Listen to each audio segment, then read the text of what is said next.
mencorong tejanira ngepeki ngantariksa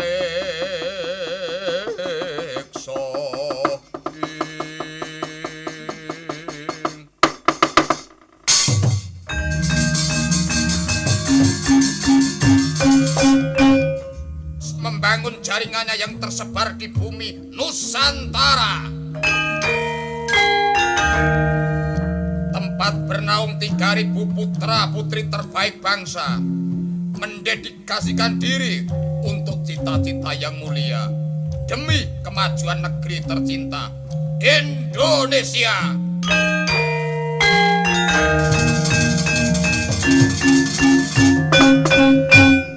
Berwawasan global juga mencintai nilai luhur budaya lokal, menjunjung persamaan sekaligus menghormati perbedaan.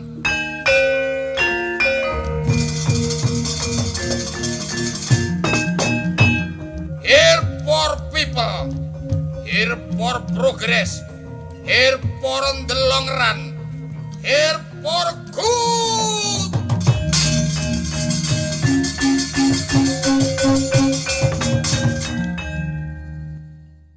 Bres ya tetep kalah aku. Tak ngaso sik. Nuwun sewu kula wantun menika kok mboten wantun Mandura mboten, Ndara. Ning sing kula waneni niku pambegane, kula mengemuti karo pambegane Sunan Prabu Mandura. Dumeh dadi Narendra mbok aja duwe pambegan kaya ngono. Ning kowe luput kowe wani karo wong Mandura. Luput kula mapan teng pundi? Kowe wani karo pepunden. Kula wani merga ana jalarane. Jalarane apa? Jalarane kula mbelani bapak. Bapak niku pengen bangun kayangan, bangun morale para kawula sak negara Ngamarta supaya uripe tanpa beda kaya teng kayangan. Lah syarate kudu para Pandhawa rawuh teng Karang Kadempel sinambi mundi pustaka jamus miyang jimat kelima sada. Ning teng riku pun rawuh Sinuhun Ndarawati lan Sunan Prabu Mandura. Sunan Prabu Mandura nderekke Sunan Prabu Ndarawati. Sunan Prabu Ndarawati kepengin nyuwun ngambil pustaka jamus lima sada kinarya tumbal wadaling praja merga ke Taman Pegebluk.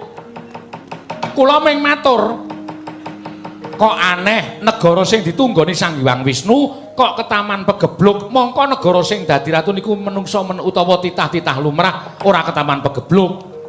Nek cara kula dicek dulu ngoten. Lah kok Sunan Mandura nesu? Petruk menungso derajate Panakawan Gedhi Bal 17 wong elek nyolok mripat diapurmu ping kere kok wani ngarani marang Kyai Prabu Ndarawati. Nek kula sing dunekke kere niku kula ikhlas, wong kula ya kere tenan. Kula dunekke wong ora duwe ora masalah. Ning bareng tekan bapak. Petruk, bapakmu kono ora sambangun kayangan.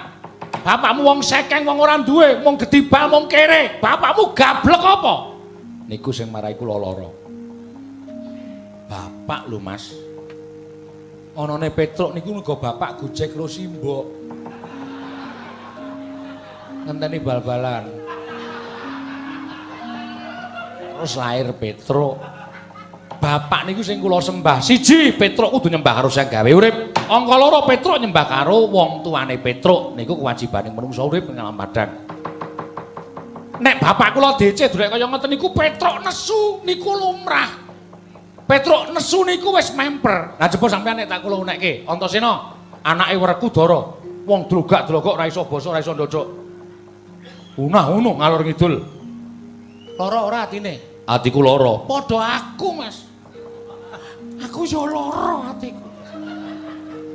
Mula kula wani karo Sunan Prabu Baladura niku ping belani ati kula sebagai anak belani bapak. Bu.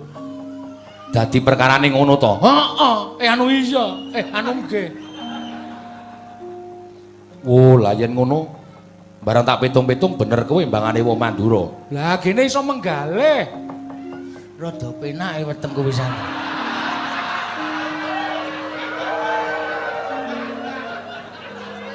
Mari, Kong. Mari.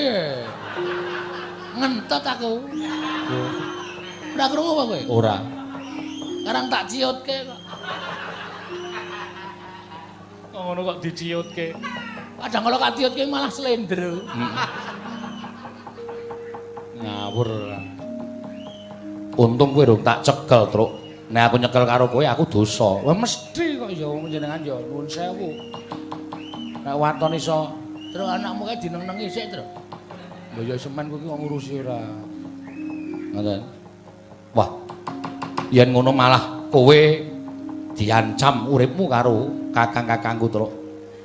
Sinten mawon? Yen aku ngono tok elekke isih kena. Ning nek Kakang Garukata Kakang Torjo kae dilekke sok ora kena. Kumangka ya goleki kowe arep mateni kowe. Duh. Duh kok migren ta iki? Migren, gek beleken, gek flu, gek pilek. Gek kon bajul raimu apa piye? Ya ora nesu, Truk. Kan alasan kan sendiri-sendiri. Lambemu ora sak penake dhewe. Jengkel aku anggere ana bahaya kok mesti lara ana sing bab sing nemelangi kok njur sirahe migren mripate gejala PC lan sampe terus. Ya ora ana, Truk, mripat kok gejala PC. Ya ana nek blawur-blawur terus ora weruh. Terus ana gejala bisu barang, lek omong klerak-kleru terus ra iso omong terus ngono. Ndara Garukata Candratata goleki kula to? Iya. Waduh, mati aku. Ning aku njaluk karo kowe ya, Truk. Pripun? Nek kowe ngabekti karo pundenmu, kowe aja wani ya. Wah, Petruk ning menungsa ya, Den. Nek kula diwarahi ya nyuwun sewu, kula kepeksa wani ya to, Gong. Ha jelas. Wadake dimeko kawula cilik kono ora wani, sorry. Nek Garukata Candratata ora kena delekke ya piye meneh ya, Tru ya. Mbok ora omongan. Ora omongan. Kowe mesti lara to. Heeh.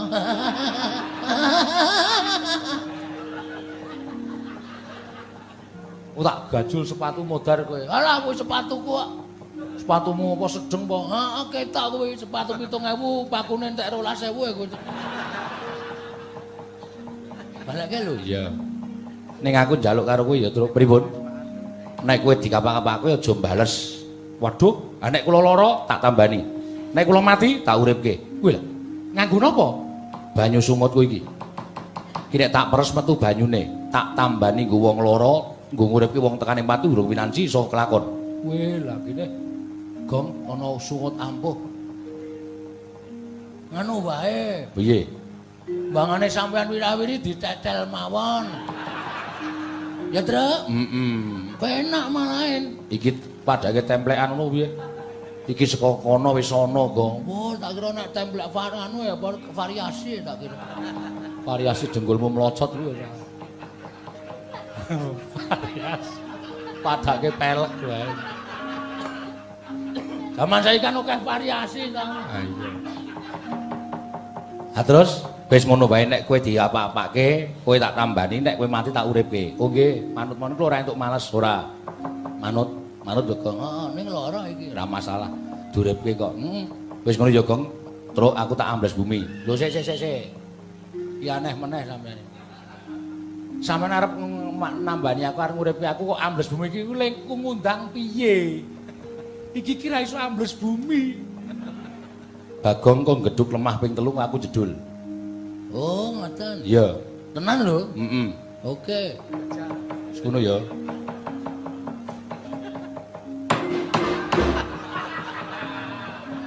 Ngopo? Ming jajal kok. Edan. Ya perlu dijajal ya, Tru. Nek dingonokke ra metu. Hati was getun. Kemringet kok ora ngapa-ngapa.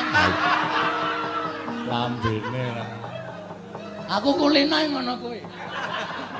Kita ngonokke ra metu asem tenan ki aku. Nanti bingung aku ngantian.